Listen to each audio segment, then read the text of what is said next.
بسم اللہ الرحمن الرحیم بسم اللہ الرحمن الرحیم الحمد للہ رب العالمین والصلاة والسلام على اشرف الانبیاء والمرسلین وعلى آلہ واصحابہ اجمعین ومن تبعہم بإحسان الى یوم الدین اما بعد۔ محترم حضرات اور پردہ نشین خواتین اسلام، نماز تراویح کے بعد روزانہ رسوم و رواج کا جو تذکرہ ہم نے جاری رکھا ہوا ہے، آج اسی سلسلے کے ایک اور مسئلے پر ہم اور آپ بات کرنے جا رہے ہیں۔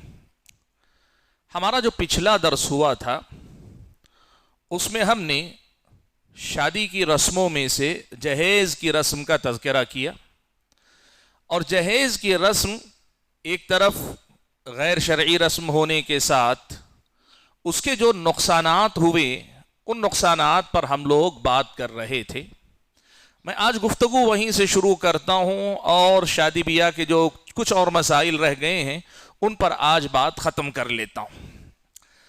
میں نے آپ کے سامنے بتایا کہ یہ جہیز کی رسم آئی تو اس کا ایک نقصان یہ ہوا کہ غیر مسلموں کی طرح لڑکیوں کو جہیز دے کر وراثت سے محروم کرنے کی یہ غلط روش ہمارے سماج میں چل پڑی۔ اس پر گفتگو آپ کے سامنے ہو چکی ہے۔ آج آپ کے سامنے میں اسی جہیز کے رد عمل کے طور پر جو باتیں وجود میں آئیں ان پر بات کرنا چاہتا ہوں، لیکن اس سے پہلے ایک مسئلے پر بات کر لیتا ہوں، وہ ہے نکاح کی دعوت کا شرعی حکم کیا ہے۔ نکاح میں جو دعوت ہوتی ہے، شادی میں نکاح کے دن جو دعوت ہوتی ہے اس کا شرعی حکم کیا ہے۔ اب ہمارے پاس لوگوں نے یہ مان لیا ہے چونکہ ولیمہ لڑکے کی طرف سے ہوتا ہے اس لیے نکاح کی دعوت لڑکی کی طرف سے ہونا چاہیے، یہ لوگوں نے مان لیا۔ یہ سب سے پہلی بنیادی بات ہے، یاد رکھیں ایسا کچھ نہیں ہے۔ سب سے پہلے یہ بات یاد رکھیں کہ نکاح ایجاب و قبول اور اس کے دیگر جو مسائل ہیں ان کے ساتھ مکمل ہو جاتا ہے، اور آنے والے مہمانوں کو اگر آپ اپنے مہمانوں کو آپ اپنے مہمانوں کو یا دونوں مل کر اپنے اپنے مہمانوں کو کھلاتے ہیں پلاتے ہیں، کوئی حرج کی بات نہیں۔ یہ کب تک؟ جب تک کہ یہ مسئلہ ایک باقاعدہ رسم کی شکل اختیار نہ کر لے، جیسے ہمارے سماج میں ہے کہ اس دعوت کو لڑکی کے گھر والوں کی ذمہ داری مان لیا گیا، یعنی لوگوں نے یہ سمجھ لیا ہے کہ ولیمے کی ذمہ داری چونکہ لڑکے پر ہے اس لیے نکاح کی دعوت کی ذمہ داری لڑکی والوں پر ہے۔ یہ یہاں اصل میں غلطی ہے، اور جب یہ مسئلہ غلط ہوا تو پھر اس پر ایک مسئلہ پیدا ہوا کہ اب لڑکے والوں نے جس طرح وہ جو شکرانے میں نے بتایا نا، بارات لے کر آتے ہیں، اپنے مطالبات رکھتے ہیں، شادی کی دعوت کو بھی لڑکی والوں پر ظلم اور زیادتی کی ایک شکل کے طور پر اپنا لیا۔ اب باقاعدہ مطالبہ ہوتا ہے ہمارے اتنے مہمان آئیں گے آپ کو کھلانا ہی پڑے گا، ہمارے اتنے مہمان آئیں گے گوشت بکرے کا ہونا چاہیے، میٹھے اتنے قسم کے ہونے چاہیے۔ یہ بھی نہیں کہ مہمان نوازی کر رہا ہے تو میزبان اپنی استطاعت کے مطابق مہمان نوازی کرے گا، نہیں، یہاں مہمان کے مطالبات کے مطابق مہمان نوازی کی بات ہے، یہ زبردستی، یہ میزبانی۔ اور اسی وجہ سے کیا ہوا معلوم ہے آپ کو، دو چیزیں ہمارے سماج میں وجود میں آئیں۔ ایک جہیز کے رد عمل میں، کل جیسے میں نے جہیز کی بات کی، جہیز کی لعنت کو ختم کرنے کے نام پر لوگوں نے اس مسئلے کو اتنا زیادہ کیا کہ یہاں تک کہ شادی بیاہ میں تحفے تحائف دینے کو بھی ناجائز مان لیا۔ اور دوسری طرف یہ جو نکاح کے دن کی دعوت کا مسئلہ ہے، اگر کوئی بخوشی بغیر کسی دباؤ کے بغیر کسی فرق کے اگر وہ اپنی خوشی سے دعوت کسی کو کھلا دیتا ہے، آنے والوں کو کھلا رہا ہے، وہ استطاعت رکھنے والا آدمی ہے، اسے بھی حرام قرار دے دیا گیا۔ دیکھیے دو چیزوں میں فرق ہے، یاد رکھیے۔ ایک ہے کسی کو مجبور کرنا، اس کی مرضی کے خلاف اس پر پابندی لگانا، مطالبات کر کے اپنے شرائط پر جھکانا آدمی کو اور اس سے کھانا، یہ ناجائز طریقے سے کھانے والی بات۔ اور ایسی دعوت نکاح تو کیا عام دنوں میں بھی کسی آدمی سے زبردستی کھاتے ہیں، جائز نہیں ہے آپ کے لیے۔ شادی تو چھوڑیے، نکاح چھوڑیے، کسی بھی وقت آپ کھائیں گے ناجائز دعوت ہے یہ، لیکن اسے نکاح کی دعوت کا نام دے کر اسے ناجائز قرار دینے کا جو اصل رجحان پیدا ہوا یہاں سے ہوا کہ لڑکی والوں پر زیادتی کا مسئلہ ان لوگوں نے اپنا لیا۔ اسی لیے ان دونوں مسئلوں کی میں مختصر سی وضاحت کر لیتا ہوں۔ پہلی بات یہ بات یاد رکھیے، پیارے نبی صلی اللہ علیہ وسلم اور آپ صلی اللہ علیہ وسلم کے زمانے میں جو صحابہ کا معاملہ تھا، وہاں ایسی کوئی دعوت ضیافت کا کوئی وجود نہیں تھا۔ عربوں کے ہاں آج بھی اس قسم کا کوئی ماحول نہیں کہ نکاح کے دن لڑکی والے کھلائیں گے، ایسا آج بھی نہیں عربوں کے اندر۔ لیکن اگر کوئی آدمی یہاں بخوشی اپنے آپ میں کھلاتا پلاتا ہے تو چونکہ یہ عبادات میں سے نہیں ہے، کھلانے پلانا اور نکاح کے دن کھلانا پلانا عبادات میں سے نہیں، یہ عادات میں سے ہے، تو اس کے لیے دلیل کا ہونا ضروری نہیں، عبادت کے لیے دلیل ہونا ضروری ہوتا ہے۔ اور یہاں جو ہوتا ہے عادات میں، کھانے پینے کے معاملات میں منع کرنے کے لیے کوئی دلیل چاہیے ہوتی ہے۔ لہٰذا اگر کوئی شادی کے دن کھلاتا ہے پلاتا ہے بغیر دباؤ کے، بغیر زبردستی کی استطاعت رکھنے والا بخوشی، تو اس کا کھلانا جائز ہوگا، الا کہ اب وہ مسئلہ کسی شرعی مخالفت کا سبب بن جائے، جیسے ناجائز طریقے سے کسی کے پاس زبردستی کی دعوت لینا، لڑکی والوں پہ دباؤ ڈال کر دعوت لینا۔ اب یہاں شرعی مخالفت آ گئی، شرعی حکم کی خلاف ورزی ہوئی، ناجائز طریقے سے، باطل طریقے سے لوگوں کا مال نہ کھاؤ والی بات ہو گئی، تو یہاں اس بنیاد پر اس کو ناجائز کہا جائے گا جب مشروط طور پہ آپ کہیں کہ اگر لڑکی والوں پہ دباؤ ڈالا جاتا ہے تو پھر یہ جو ہے غلط ہے، یہ درست نہیں۔ اسی لیے یہ بہتر سمجھا جاتا ہے، حرام تو نہیں ہے، لیکن چونکہ ہمارے ہاں ایک رواج چل پڑا ہے لوگوں کے ہاں، تو لوگوں کے رواج کو، لوگوں پر روک لگانے کے لیے بہت سارے لوگ کہتے ہیں شادی کی دعوت سے بچا جائے تو بہتر ہے،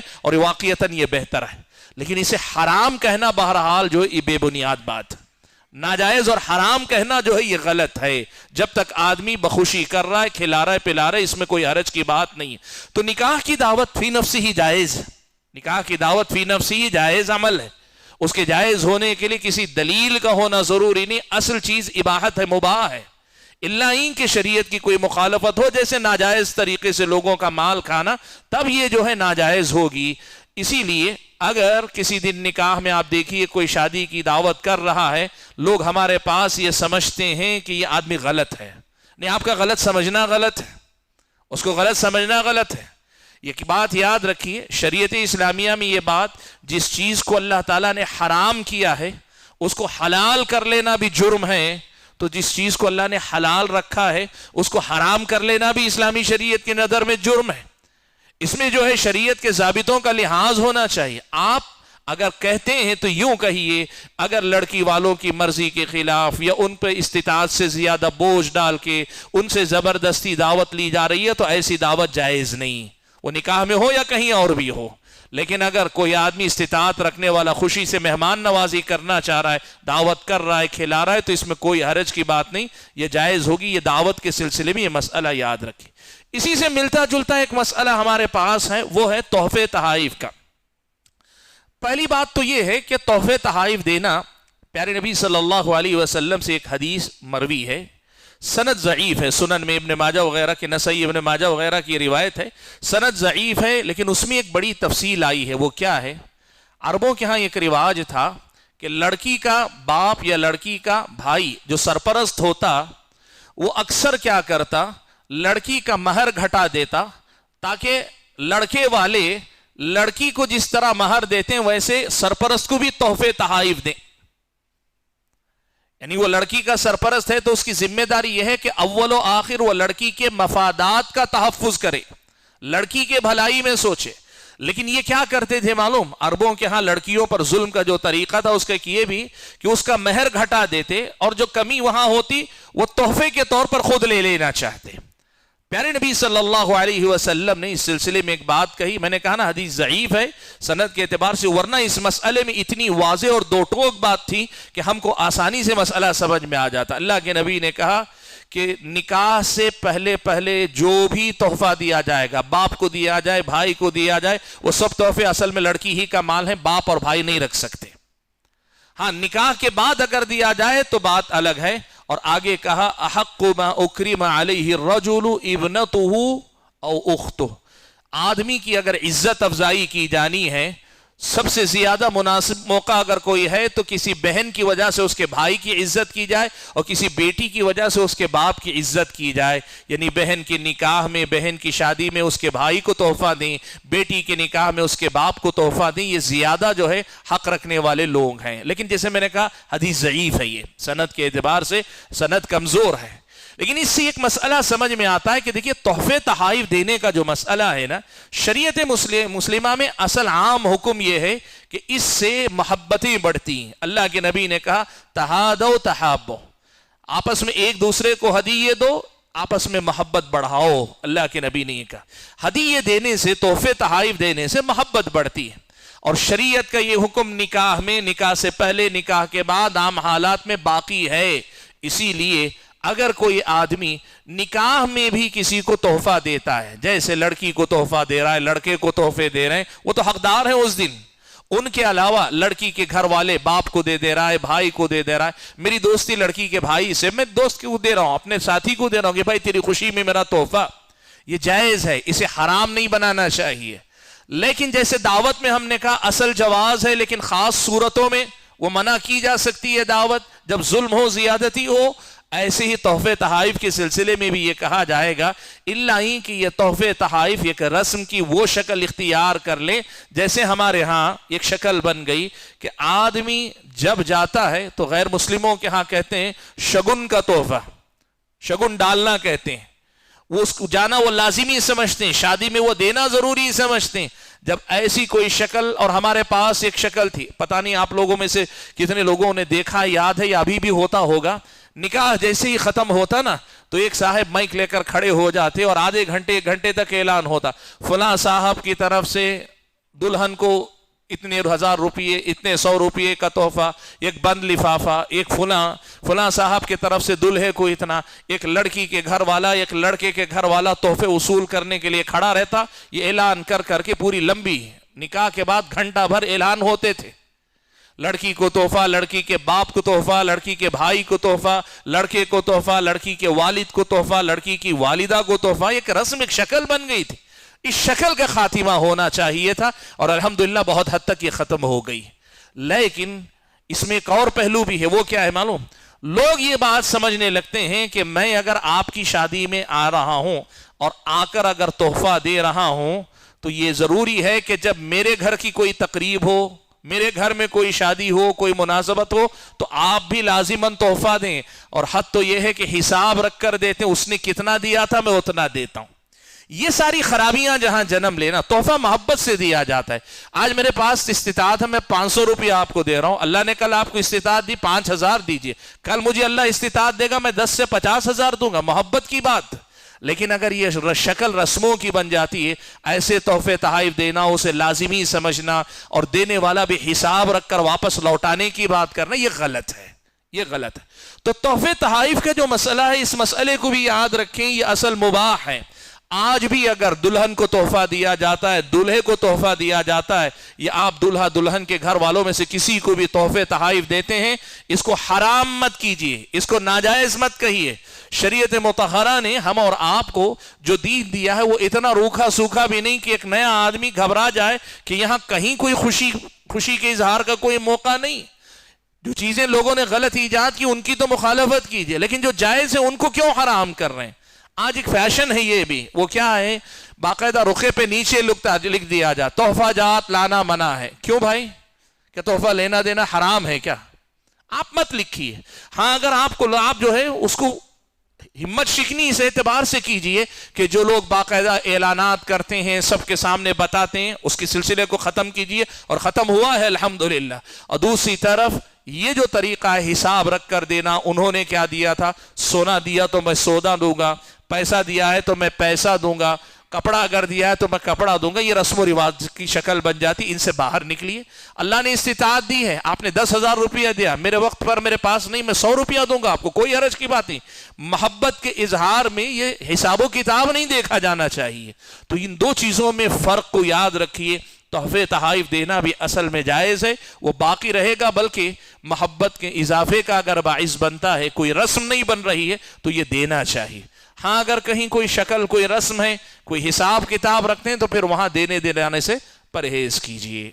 یہ دو اہم مسئلے تھے. یہ کیا ہوا، جہیز کی جو لعنت اٹھی نا، تو اس کی مخالفت کرتے ہوئے لوگوں نے ٹھان لیا لڑکی کے گھر سے میں ایک کاڑی بھی نہیں لوں گا. ہمارے ہاں جملہ مشہور ہے، لڑکی کے گھر سے ایک کاڑی بھی میں نہیں لوں گا. آپ یہ کہیے لڑکی کے گھر سے ایک کاڑی بھی نہ صراحتاً ڈائریکٹ مانگ کر لوں گا اور نہ انڈائریکٹ، جیسے میں کل بتایا تھا نا کہ جو بھی دے رہے ہیں ہم کو مجھے مت دیجیے، آپ اپنی بیٹی کو جو چاہے دے دیجیے. اس کو معلوم ہے بیٹی کے پاس جائے گا تو میرے پاس آئے گا، یہ چور دروازے بھی بند کیجیے. لیکن ان دونوں سے ہٹ کر اگر تحفے تحائف دیے جاتے ہیں لڑکی کو لڑکے کو، اس کو قبول کرنا چاہیے. کتنے سارے لوگ ہمارے نوجوان رابطہ کرتے ہیں، بہت سارے نوجوان رابطہ کرتے ہیں، یہ کہتے ہیں کہ میں جہیز لینا نہیں چاہتا ہوں، لیکن لڑکی کے گھر والے مصر ہیں کہ مجھے ایک جوڑا کپڑے دیں گے، کیا میرے لیے لینا جائز ہے؟ یہ سوال پوچھتے ہیں. یعنی لوگوں نے اس مسئلے کو اس قدر زیادہ بنا دیا کہ اب مان لیا گیا کہ ایک کپڑا بھی اگر آپ لیتے ہیں تو حرام اور ناجائز ہے. یہ کس بنیاد پر ہے اللہ تعالیٰ کے بندو؟ یہ کس بنیاد پر ہے کہ آپ دو ٹوک حرام قرار دے دیں اس چیز کو؟ تو شریعت مطہرہ کے ان ضابطوں کا خیال رکھیں، غلط کی نفی کیجئے، لیکن ایسے بھی نہیں کہ یہ غلط چیز کا انکار کرنے کے لیے صحیح چیزوں کا بھی انکار کرنے لگ جائیں. شریعت مطہرہ میں یہ جو ہدیے دینے کا معاملہ کھلا معاملہ ہے، تو بات کا خیال رکھیں، ان باتوں کا خیال رکھتے ہوئے معاملہ کریں. اور ایک آخری مسئلہ جو اس شادی بیاہ کے رسم و رواج سے متعلق، حالانکہ بہت ساری باتیں رہ گئیں لیکن چونکہ مجھے کچھ اور رسم و رواج کو بھی بتانا ہے، اس لیے آج شادی بیاہ کے سلسلے کو میں ختم کرنا چاہتا ہوں. وہ ہے ولیمے کا مسئلہ. دیکھیے ولیمے کا مسئلہ اس سلسلے میں صحیح جو ہے، جس کو کہیے کہ نبی علیہ السلام کا جو عام معمول رہا، اکثر بیویوں کا آپ نے جو کیا وہ رات گزارنے کے بعد ولیمہ کرنا چاہیے. ایک رات گزارنے کے بعد ولیمہ کرنا چاہیے. لیکن کیا رات گزارنے سے پہلے، نکاح ہونے کے بعد رات گزارنے سے پہلے ولیمہ کیا جا سکتا ہے؟ جی ہاں، کیا جا سکتا ہے، جائز ہے. کیا جا سکتا ہے، جائز ہے. پیارے نبی صلی اللہ علیہ وسلم نے ازواج مطہرات میں سے اپنی ایک زوجہ محترمہ کا خلوت سے پہلے اللہ کے نبی صلی اللہ علیہ وسلم نے ولیمہ کروایا. یاد رکھیے گا کہ نبی علیہ السلام سے اس کا ثبوت ہے، ایک بات.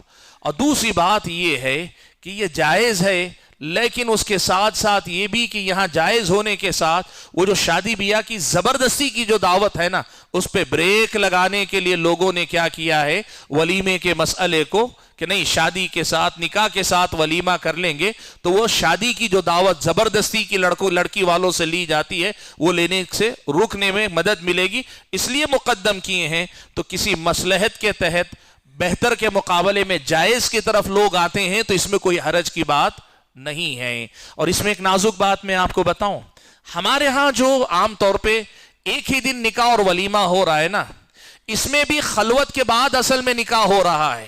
آپ ایک بات سمجھیں، خلوت جو ہو رہا ہے، ولیمہ جو ہو رہا ہے وہ خلوت کے بعد ہو رہا ہے. نکاح ولیمہ لوگ جو سمجھتے ہیں رات گزارنا، نہیں. شریعت اسلامیہ میں اگر لڑکا اور لڑکی نکاح قبول کر لینے کے بعد لڑکا اگر لڑکی کے ساتھ تنہائی میں رہتا ہے، فقہا کی اصطلاح میں اس کو کہتے ہیں ارخاء السطور، یعنی پردے، آدمی لڑکی کے پاس گیا اور پردے گرا دیا، انہوں نے وہاں اندر کچھ کیا نہیں کیا، اس سے مسئلہ نہیں بدلتا. نکاح کے ساتھ لڑکی آدھے مہر کی مستحق ہو جاتی ہے، اور پھر اس کے بعد جیسے ہی خلوت صحیحہ کہتے ہیں. خلوت صحیحہ کیا ہے کہ زیبی بند کمرے میں لڑکا اور لڑکی، یہ جو نیا نکاح ہوا ہے، یہ دونوں ایسے تنہا رہتے ہیں کہ پردے گرا دیے گئے ہیں. تو پھر اس ارخاء السطور یا خلوت صحیحہ کے ساتھ لڑکی پورے مہر کی مستحق ہو جاتی ہے. لڑکی پورے مہر کی مستحق ہو جاتی ہے، اور اس کا مطلب یہ ہوا کہ اسی سے وہ ولیمہ بھی جو ہے ایک طرح سے خلوت صحیحہ کے بعد ہی ہو رہا ہے. خلوت صحیحہ کے بعد ہی ہو رہا ہے جو ہمارے سماج میں ہو رہا ہے. تو اس لیے اس کو جو ہے بہت زیادہ بڑا مسئلہ بننے کا موقع نہیں دینا چاہیے. تو ایک تو یہ ہے کہ نکاح کے بعد ولیمہ ایک رات گزارنے کے بعد کرنا، اصل وقت وہی ہے اس کا، جیسے اللہ کے نبی نے عام طور پہ کیا. لیکن اگر کوئی اس سے پہلے کرتا ہے تو جائز ہے. اور ہمارے ہاں جو ہو رہا ہے اس میں اس کو کہیے کہ میاں بیوی کا خاص تعلق تو نہیں ہو رہا ہے، لیکن خلوت صحیحہ ہو رہی ہے. تو ایسی صورت میں یہ بدرجہ اولا جائز ہے. اور اس کے ساتھ ساتھ یہاں ایک اور مصلحت بھی ہے، وہ ہے شادی کی دعوت کے نام پر بعض گھرانوں میں، بعض علاقوں میں جہاں زبردستی لڑکی والوں پر ضرورت سے زیادہ بوجھ ڈالا جا رہا ہے، وہاں اس سے بچنے کے لیے ولیمہ مقدم کیا جا رہا ہے. تو یہ جائز بلکہ بہتر ہے. یہ باتیں آپ یاد رکھیے. اب یہاں ایک بڑا اہم مسئلہ ذکر کرتا ہوں، وہ کیا ہے؟ اب جیسے ہی شادی کی دعوت کا خاتمہ کرنے کی مہم چلائی گئی کہ لڑکی والوں کی طرف سے دعوت نہیں کروائی جائے گی، اب لڑکے والوں نے ایک اور راستہ نکال لیا. اب یہ رسم بن گئی ہے رفتہ رفتہ. اب یہ رسم اور یہ غلط ہے، یاد رکھیے. وہ کیا ہے؟ اب لڑکے والوں نے یہ کہنا شروع کر دیا، اچھا چونکہ شادی کی دعوت نہیں ہو رہی ہے اس لیے ولیمے کی دعوت میں آدھا خرچہ آپ کا، آدھا پر خرچہ ہمارا. آدھا خرچ آپ کا، آدھا خرچ ہمارا. یا کبھی شادی خانے میں ہم ضیافت کریں گے، دعوت کریں گے، شادی خانے کا خرچ لڑکی والے کر لیں گے، کھلانے پلانے کا خرچ ہم اٹھا لیں گے. یاد رکھو ولیمہ خالصتاً لڑکے کی ذمہ داری ہے، اور یہ ولیمہ اگر کیا جائے تو خالصتاً صرف لڑکے کی طرف سے ہونا چاہیے. یہ جو لوگوں نے کیا ایک برائی کا خاتمہ کرنے کے نام پر کہ زبردستی لڑکی والوں پہ مسلط ہونا چھوڑ دیں، اس کے لیے اس دعوت کا خاتمہ کر کے اس کو مقدم کیا گیا ولیمے کی دعوت کو. تو لوگ یہاں سے بھی راستہ نکال لیا کہ نہیں آدھا ہمارا آدھا تمہارا، یا شادی خانے کا خرچ تمہارا یہ ہمارا. یہ غلط ہے. میں نے کل پرسوں بھی کہا آپ کے سامنے، ولیمہ کیا ہے؟ آپ کے پاس استطاعت صرف 10 لوگوں کو کھلانے کی ہے، اور وہ بھی گوشت نہیں. آپ 10 لوگوں کو دال کھانا کھلا سکتے ہیں. 10 لوگوں کو دال کھانا شان سے اپنی کھلائیے، اپنے پیسے سے کھلائیے، اپنے بل پہ کھلائیے. میں اتنا ہی کر سکتا ہوں ولیمہ. اس سے زیادہ ہے آپ کر لیجئے ضیافت، میں نہیں کر سکتا. میری طاقت جتنی میں اتنا ہی ولیمہ کر سکتا ہوں. کیجئے. اللہ کے نبی صلی اللہ علیہ وسلم نے بعض ولیمے سفر میں کیے. سفر میں کیسے کیے معلوم؟ اللہ کے نبی صلی اللہ علیہ وسلم سفر میں ایک جگہ اللہ کے نبی صلی اللہ علیہ وسلم جنگ سے لوٹ رہے تھے، وہیں اللہ کے نبی صلی اللہ علیہ وسلم کے نکاح میں وہ آئیں. تو پھر اللہ کے نبی صلی اللہ علیہ وسلم نے ولیمے کے لیے کیا کیا؟ صحابہ سے کہا جو کچھ آپ لوگوں کے پاس کھجور یا ستو وغیرہ ہے وہ لاؤ. ایک چادر ایک بچھائی گئی، اس پہ ڈالا گیا. اللہ کے نبی نے وہی سب لوگوں کو کھلا دیا جو وہاں تھے. ختم ہو گیا ولیمہ. یہ جو ہمارے پاس پہلے ہم گرینڈ سے ولیمہ کرنا چاہتے ہیں، پھر کہتے ہیں میری طاقت کے باہر، اس لیے تھوڑی سی آپ مدد کر لیں.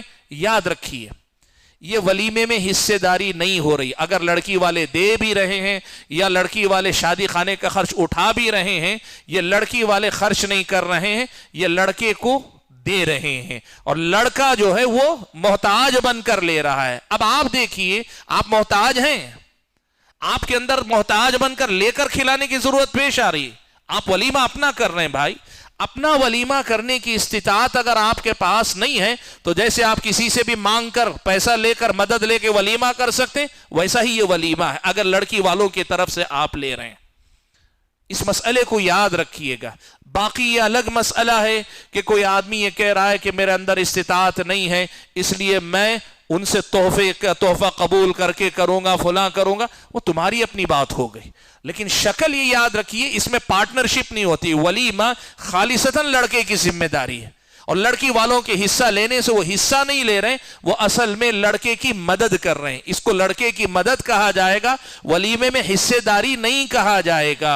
یہ ہمارے سماج میں ایک بڑھتا ہوا نیا رجحان، نیا ٹرینڈ ہے. وہ کیا ہے؟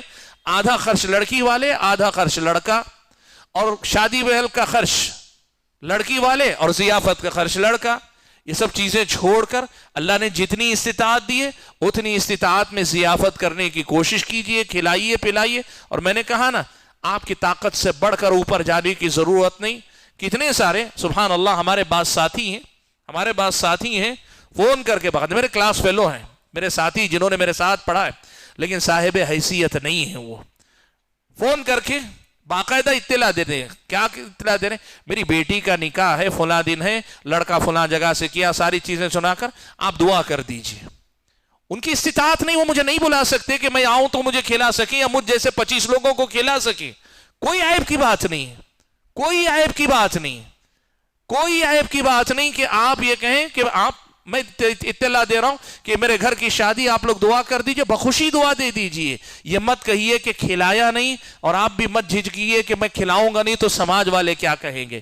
یہ زیادہ اچھا ہے اس بات کے مقابلے میں کہ پچھلے دروازے سے لڑکی والوں سے کہ 50% تم دے دو, 50% تم دے دو. اس سے تو زیادہ اچھا یہ ہے. تو یہ یاد رکھیے, یہ رسم و رواج کی وہ شکلیں ہیں جو ہمارے اور آپ کے سماج میں گھس آئی ہیں. باقی یہ جو مسئلہ ہے, اس مسئلے کو یاد رکھیں. اگر لڑکے و لڑکی والے لڑکے کو دینا چاہتے ہیں پیسہ, وہ تحفہ قبول کر کے کرنا چاہ رہا ہے, تو یہ ولیمے میں حصے داری نہیں, ان کے پاس سے تحفہ لے کر, ان کے پاس سے مدد لے کر گویا وہ کر رہا ہے. اور یہ جو ہے اگر پھر وہ چور دروازہ نہ ہو لڑکی والوں پہ مسلط ہونے کا, تو یہ بھی جائز ہو سکتا ہے. لیکن اگر یہ چور دروازہ بن جائے لڑکی والوں پہ مسلط ہونے کا, تو پھر اس پر بھی جہیز کے سلسلے میں جیسے حکم لگا اور شادی کی زبردستی کی دعوت پہ جیسے حکم لگا, اس پر بھی وہی حکم لاگو ہوگا. بہرحال شادی بیاہ کے سلسلے میں حقیقت یہ ہے کہ بہت ساری رسمیں ہیں. اب اس کے بعد شادی کے بعد ہر سال پہ سالگرہ پہ لڑکی کو تحفے دینا, اور پھر اس کے بعد جیسے میں نے جمعگی کی بات کی, بہت ساری رسمیں بہت ساری ہیں. لیکن ان رسم و رواج میں سے سب سے آسان طریقہ یہ کہ آپ شادی بیاہ کا شرعی طریقہ کیا ہے اور رسم و رواج جو آپ کے پاس رائج ہیں, ان میں سے کون سے صحیح ہو سکتے ہیں, غلط ہو سکتے ہیں. دین کے ہر مسئلے کی طرح شادی کرنے سے پہلے اس کے بارے میں بھی جانکاری حاصل کر لیں, اور جب جانکاری آپ کو مل جائے گی تو آپ آسانی کے ساتھ صحیح فیصلہ کر پائیں گے. اللہ سے دعا کیجئے کہ اللہ تعالیٰ مجھے اور آپ سبھی حضرات اور خواتین کو ان تمام رسم و رواج کو سمجھ کر ان سے بچتے بچاتے ہوئے اپنی زندگیوں میں عمل پیرا ہونے کی توفیق عنایت فرمائے. آمین. وآخر دعوانا ان الحمد للہ رب العالمین.